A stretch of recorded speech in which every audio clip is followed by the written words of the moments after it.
HBL Hair Care, healthy ingredients for healthy hair. Enhance health, reveal natural beauty, and give new life to your hair. Experience the holistic difference of HBL Hair Care.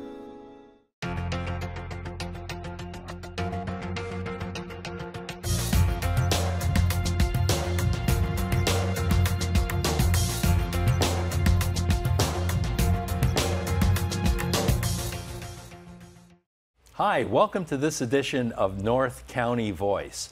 Our guest today is Colleen Foster, who works with the City of Oceanside, and I guess in short you are the mistress of waste, is that? Or trash talker. Trash talker, yeah, okay. Resource manager, whatever you want to call it. But I like mistress of waste. First one hearing that one. So tell us about the city's zero waste effort. The city's zero waste effort. Well, Oceanside has been a leader in regards to waste management and what we like to actually call resource management. So in 2010, as we started to identify and encourage improving the management of our resources, we started to look at our franchise agreement with waste management and started to look at our overall environmental goals. And we found a lot of opportunity to go beyond just recycling. Especially we had a good basis with our green waste facility, our compost recycling program, but we wanted to go to that next step. And zero waste was that next step. And we have had a council that has really been a leader in trying to take a step ahead of the curve. So in 2011, the City Council of Oceanside unanimously approved our zero waste resolution. And that year, Oceanside became one of the first cities in Southern California and nationally to commit to a goal of zero waste. Which means... Tell us what that means exactly, because there's obviously going to be something left, right? There's going to be something left, right? It's a path. It's a road to zero waste. So our goal of zero waste is trying to divert materials from the landfill to do better by our resources. So our goal of zero waste sets a goal of 75 to 90% of materials out of landfills by 2020. And since 2011, we've gone from a 51% recycling rate to now we're at a 71% recycling rate, just by taking a look at what's in that trash can and eliminating that trash can. And where does that put Oceanside within a national and or California context? Well, the EPA, their national recycling rate's in the low 30%. In California, we're one of the highest recycling rates. We definitely compete with some of those progressive cities in NorCal, and I think we're actually far advanced to a lot of cities, even in Europe. And so at 70-something, we're basically triple the national average in terms of effectiveness at doing this. Effectiveness at managing our resources. Why waste resources when we spend a significant amount of money to manufacture, procure those resources, and then to dispose of them? It's a waste. So I think we've got a good business. Right? Yeah, it's a good business model. That's why they call it waste. Now, speaking of business model, has the business community been supportive of this? Definitely. So zero waste, essentially businesses are paying to dispose of their materials. They're buying products, buying packaging, and they're disposing of them almost immediately. How is that a good economic model? So by looking at zero waste, it's beyond recycling. So first of all, you start with how can I reduce waste? So do I want to buy 20 of these thingamajigs with all this packaging that I have to dispose of and be responsible for? Or is there a better product out there that's designed in a better way? And can I save money by recycling more or saying no to that waste in the first place? Okay, so your effort is sort of at both sides of this. You're trying to let less drop into the top of the funnel. And once it gets in the funnel, you want to be siphoning it off, right, before it sort of drops out the bottom into a landfill. Exactly. So in the past, before the zero waste philosophy or action that the city's taken, in the past we've focused on you only had maybe two options, right? You throw it in a waste can and it goes away somewhere. We actually used to call them a trash can. Trash has no meaning, so it's a waste can. The other option maybe would be recycle. We recycle our bottles into cans, maybe we recycle our paper, and fortunately we're recycling our green waste. Well, with the zero waste philosophy or that education, we're looking at, why do we even need that waste can in the first place? Could we have done better? Could I have purchased a product that I can use over and over again versus just once? So zero waste goes a step farther. It makes you really think about how you're using your resources and how can you use those resources for a longer lifespan than straight to landfill or even to recycling. So recycling becomes the last step. With zero waste, there's no more landfill eventually. With zero waste, we look at how can we reduce waste in the first place? How can we reuse materials? Take food, for example. Why are we throwing away 40% of our food in landfills when we have 1 in 7 San Diegans food insecure? Meaning they don't know where their next meal comes from. So can we look at extending the life of our food, life of our resources, and how can we donate or give to other people that might be in need before thinking to put it out on the curb quickly? I think when people discuss or sort of evaluate as amateurs this type of process, I think it raised costs. But the way I'm hearing this information from you, certainly in terms of packaging, that would be a cost reduction, wouldn't it? If Yes. people buy more smartly in terms of how stuff is packaged. Yes, yes. It would definitely be a cost reduction. People don't realize how costly it is to landfill. Earlier you were talking with me about, well, isn't it costly, or how do people save money through zero waste? Really, what it's about is, formerly, the way we handled our resources is we were paying to dispose, paying to send 70 to 80 semis a day out of county to a landfill, where we could be using those resources locally to amend our soil, to feed our people, or to turn it into a new product. So you're creating business and you're avoiding the cost of disposal. So, I've got all these mandates that we have to comply with at the City of Oceanside from the state or from the federal government. But when I go in to do an audit with a business, I go in and I look at their services. I see, why are you throwing this away when you can reuse it?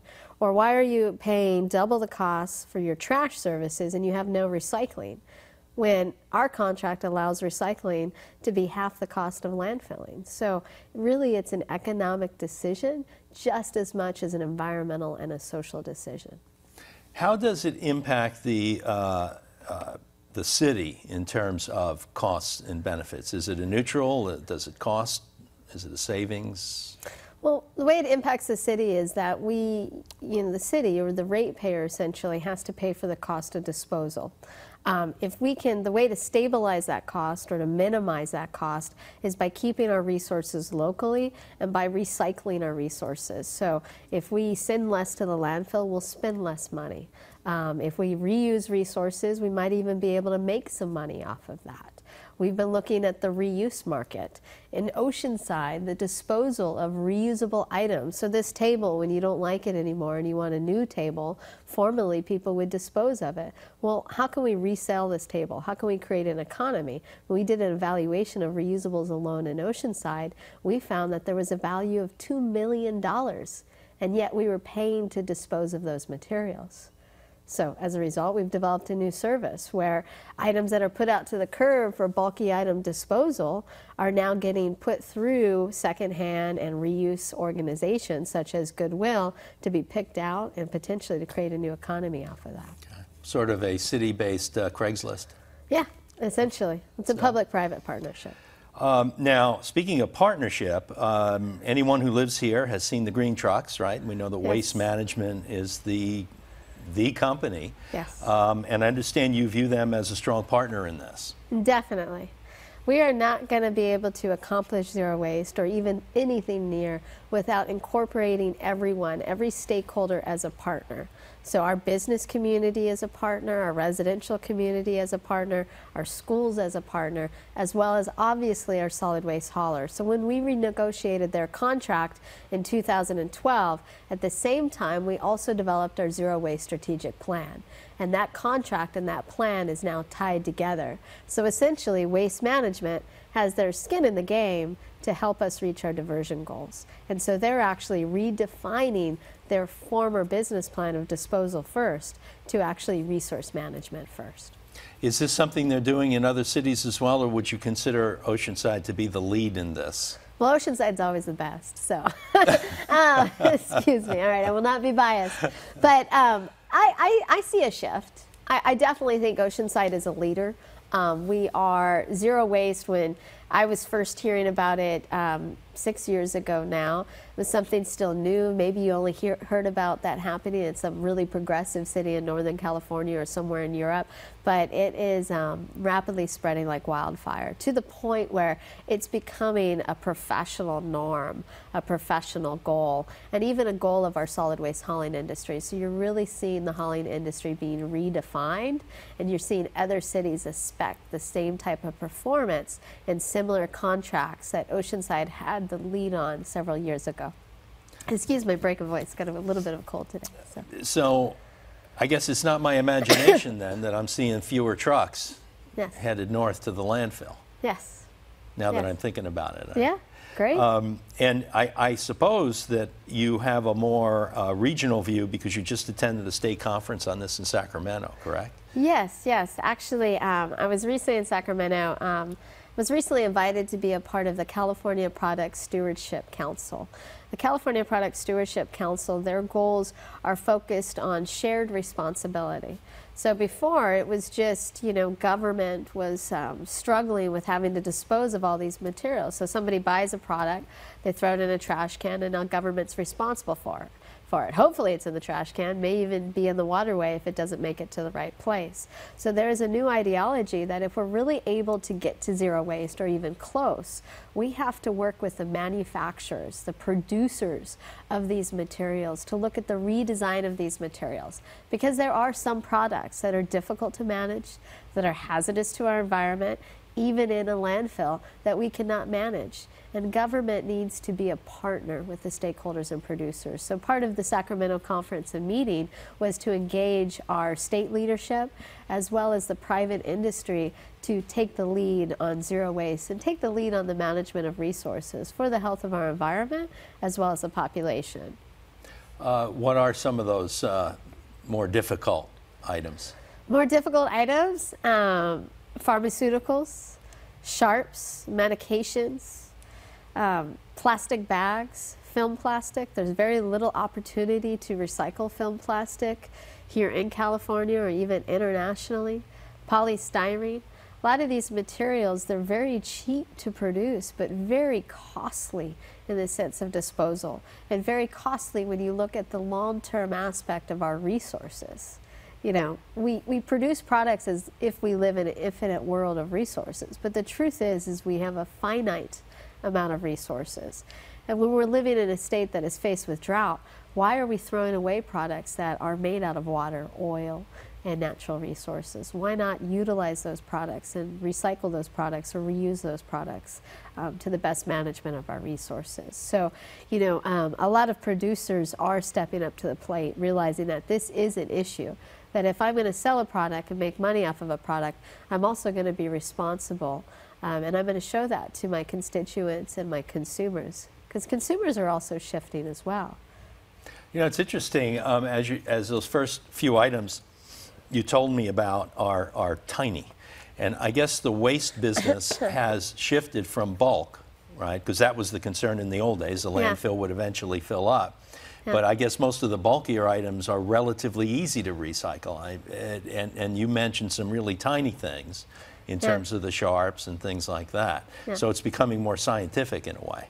Yeah, becoming more scientific, and it's not necessarily easy to recycle a bulk item because you still have to dismantle that bulk item. Our goal is to reuse that bulk item. Why are we throwing away office supplies or office furniture when schools don't have enough supplies for their own classrooms? The issue with some of these other difficult to manage materials like film plastic or like pharmaceuticals is that they're actually dangerous to our public health. So plastic in particular, that does not biodegrade. If you have a plastic bag and you use it once, that's going to be in the environment for hundreds of years. So what happens when it's in the environment? Does it end up in our waste stream? Does it end up in our waterways? Or does it even end up in our primary source of food, fish? So really taking a look at that. Medications in particular, keeping that out of our waterways, keeping people from flushing medications down the toilet. We want to protect our drinking water system. So we need to find viable management options for these materials. Sharps is a major issue right now statewide, in the sense that sharps, if not handled properly, can end up in a trash bag, and now we have a sanitation worker getting stuck by a needle. These are very serious public health concerns, not just environmental concerns. And it needs to be the responsibility of everyone to try to deal with that. Well, it's time for our first break. When we come back, we'll sort of focus on what the individual can do by getting into some specifics. Yes. We will take a short break. Stay with us. I'm Jenny Garth, and as a mother of 3, I know kids worry about a lot of things. Getting enough food to eat shouldn't be one of them. But here in America, that is a real worry for 1 in 5 children. Even though we are one of the most food-rich countries in the world, 15 million children don't know where their next meal is coming from. This is unacceptable, and something the Feeding America nationwide network of food banks is working to solve. Instead of accepting that our country lets billions of pounds of surplus food go to waste every year, Feeding America has made it their mission to help families in need by rescuing this food. Through food pantries and meal programs, the nationwide network of food banks provides more than 3 billion meals, serving virtually every community in the United States, including yours. Join me in supporting Feeding America and your local food bank by visiting feedingamerica.org. Together, we can solve hunger. Together, we're Feeding America. Welcome back to North County Voice. We're talking with Colleen Foster. Colleen, let's bring this home, in effect. We talked about the global situation here. What about from a homeowner's perspective, an individual's perspective? What can they do to assist in this process? Well, what's interesting with zero waste or resource management, that is one of the easiest things you can do if you want to be green. People think I've got to go buy an electric car or I've got to bike to work every day, which are all very good things I encourage you to do. But if that's not something that's necessarily within your reach, what is within your reach is how you manage your materials at home. It's pretty simple to remember a reusable bag. There's different ways you can do that. It's pretty simple when you're in your kitchen to put a recycling container right next to your kitchen trash container and to start to learn what's recyclable and what's not. It's actually not that difficult to compost. There are different opportunities in a home, all the way from an apartment to a house, to be able to compost your food scraps on site and then take that soil and put it back into your garden. You could save quite a bit of money, actually, by just doing that, rather than going to this local store to buy some expensive compost or mulch. Okay, you know, let's stay on this topic of the food, because it came up a couple of times in our pre-show discussions and during the show. I'm guessing that a lot of people, when they think about recycling, think about big bulky things, right, which we'll get to, and also think about things that last forever, like plastic. But intuitively, I don't think a lot of us think about food. We think it sort of just goes away, because a lot of it's water and it's organic, right? Yeah. And if it's organic, it must be good for the landfill, right? So tell us why that's not the case. Well, there's very little of anything good for the landfill.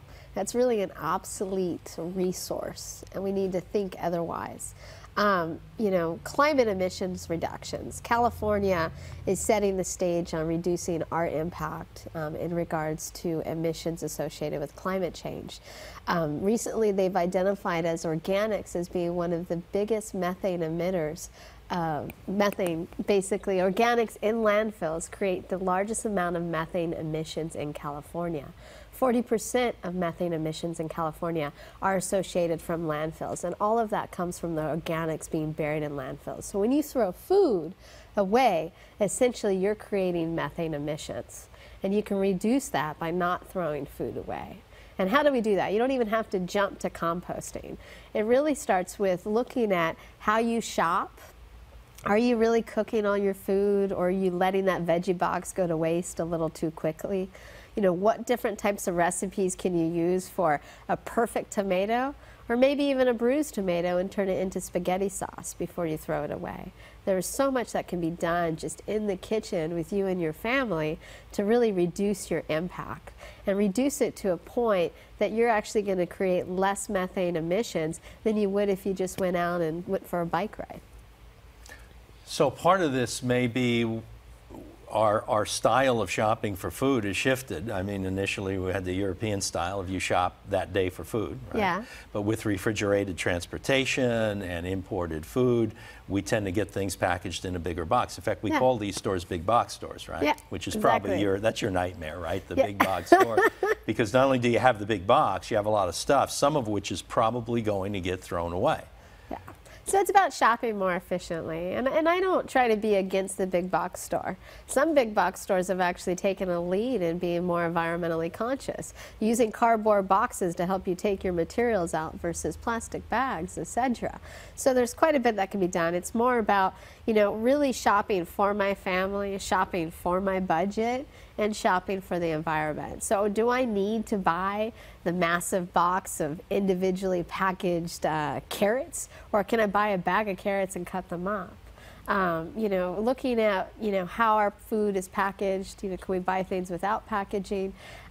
Also looking at the expiration dates. What people don't realize is that best buy date on a product, that just means this is the perfect time to eat that product. It still looks pretty, it's beautiful. It doesn't mean it's bad or not edible. So really understanding that best buy is created by the manufacturer and producer that wants you to buy more, and it's not really created by the idea of how long you can eat a product or not. So there's quite a bit of room and leeway to eat food beyond even its expiration date, or to turn it into other types of products before throwing it away.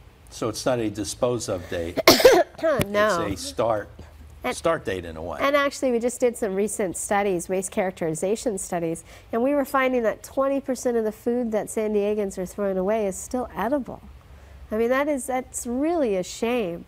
There's so much that can be done. You know, the state recently mandated organics recycling. So yes, Oceanside, all of California, we're looking at developing infrastructure to bring that third bin to your house or that third bin to your business for composting your food waste.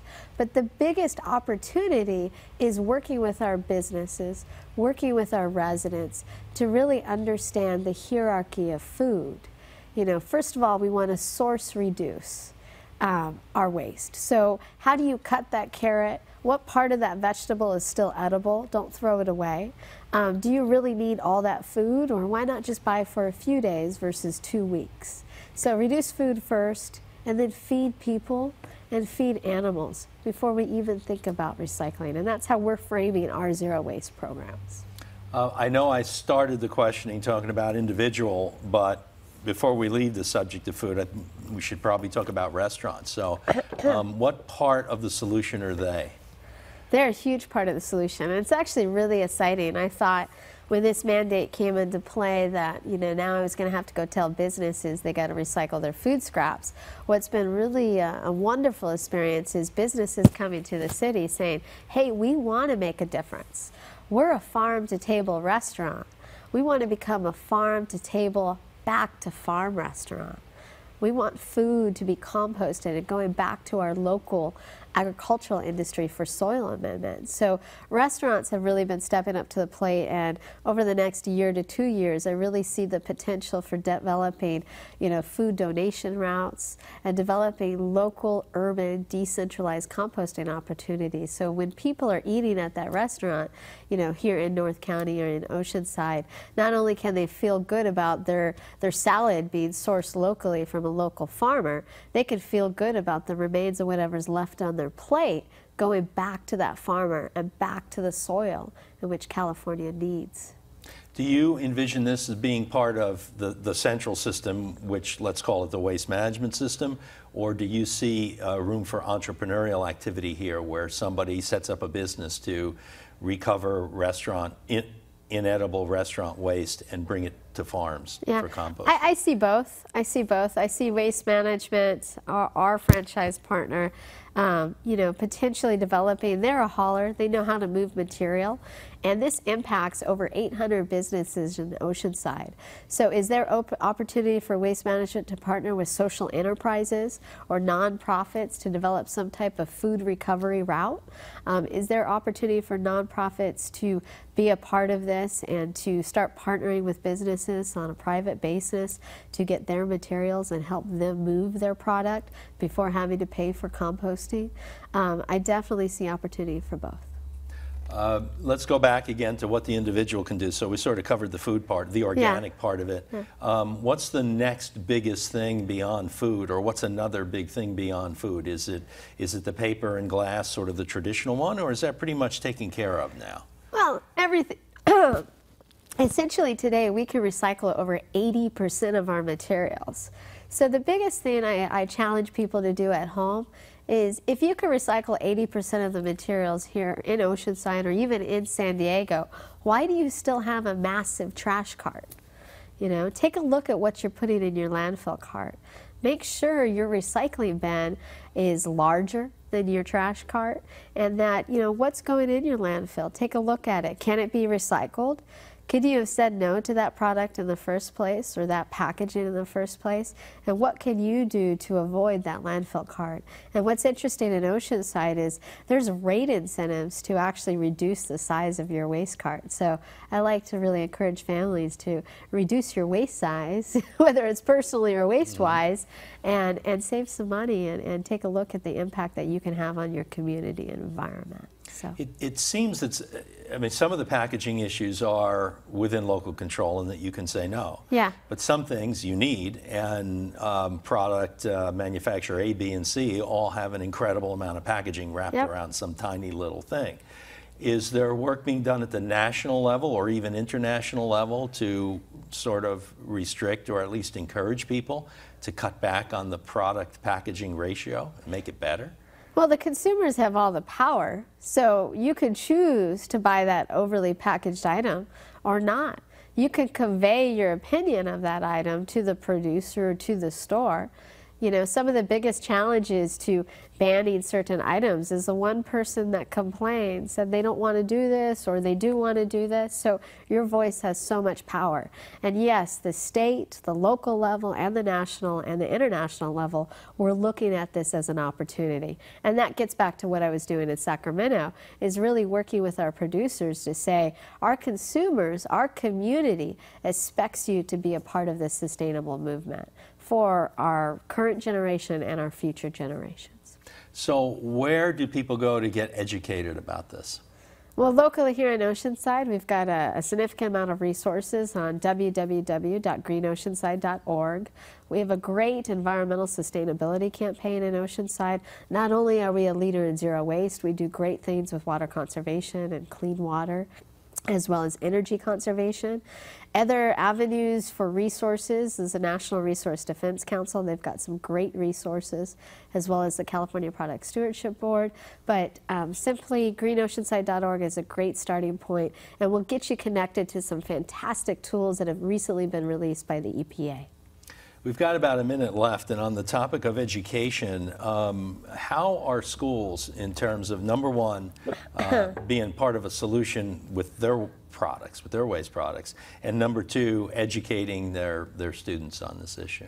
Oh my gosh, we could talk forever about that. Actually, what's really... No, we can't. We can only talk a minute. What's really unique about Oceanside Zero Waste Plan is the schools, Oceanside Unified School District, is an identified partner. You know, 21,000 students impacts over 100,000 residents in my community. You know, by teaching our children is how I get into your kitchen or how I get into your home to tell you what goes in the recycling bin or what could be avoided in the first place. So what's very exciting is because they're a partner with our Zero Waste Initiative, Oceanside Unified School District became the first school district in the nation to formally commit to zero waste in 2014. So they are a partner, and they're saving, they have the potential to save $60,000 to $80,000 a year simply by implementing the program that is very similar to the city's for zero waste. Well, that sounds great. Colleen, thanks for joining us. Thank you. And I think what I'll do is give our viewers a homework assignment. So you've heard about the problem. You can be part of the solution. So your homework is go out and waste no more. Thanks for watching.